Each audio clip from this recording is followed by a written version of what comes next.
किसी गांव में एक साहूकार रहता था। उसके घर में अन्न, वस्त्र, धन की भरमार थी, लेकिन उसकी पत्नी अत्यंत कंजूस थी। वो कभी किसी को कुछ भी दान नहीं देती थी। एक बृहस्पतिवार के दिन एक साधु महाराज उसके घर आकर भिक्षा मांगने लगे। साहूकार की स्त्री ने कहा कि महाराज, मैं घर लीप रही हूँ, मेरा हाथ खाली नहीं है, अन्यथा मैं आपको भिक्षा अवश्य देती।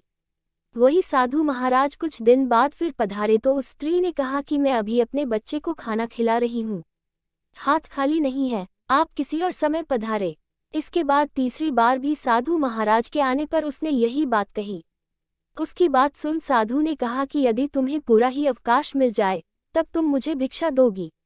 उसने कहा कि ऐसा हो जाए तो आपकी बड़ी कृपा होगी। साधु ने कहा कि मैं तुम्हें उपाय बताता हूँ। तुम बृहस्पतिवार को देर से उठना, झाड़ू करके कचरा एक तरफ लगा देना, घर के पुरुषों को दाढ़ी बनवाने अवश्य भेजना, रसोई बनाकर चूल्हे के पीछे रख देना, सामने मत रखना, अंधेरा होने पर दीपक जलाना और गुरुवार को कभी पीले कपड़े मत पहनना, न ही पीले रंग की वस्तु खाना। ऐसा करने से अतिशीघ्र तुम घर के कामकाज से पूरा अवकाश पा जाओगी। साहूकार की स्त्री ने साधु की बात मानकर हर बृहस्पतिवार के दिन यही सब उपाय करना शुरू कर दिया। कुछ ही समय बाद घर की दुर्दशा हो गई और भूखों मरने की नौबत आ गई। ऐसे में वही साधु महाराज फिर पधारे और स्त्री से भिक्षा की याचना की।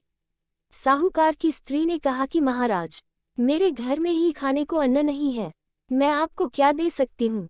उसकी बात सुनकर साधु ने कहा कि जब तुम्हारे घर में सब कुछ था तब भी तुम व्यस्त रहने के कारण कुछ नहीं देती थी। अब तो तुम्हारे पास पूरा अवकाश है, अब भी तुम कुछ नहीं दे रही हो। आखिर तुम क्या चाहती हो।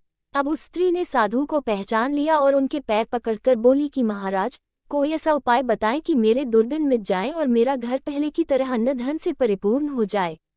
स्त्री की बात सुनकर साधु महाराज ने कहा कि हर बृहस्पतिवार जल्दी उठकर स्नान से निवृत्त होकर गाय के गोबर से घर लीपो। गुरुवार के दिन घर के पुरुष दाढ़ी न बनवाएं। भूखों को अन्न जल देती रहा करो। ठीक सायंकाल में घर पर दीपक जलाओ। यदि ऐसा करोगी तो भगवान बृहस्पति तुम पर कृपा करेंगे और तुम्हारी सारी मनोकामनाएं पूर्ण होंगी।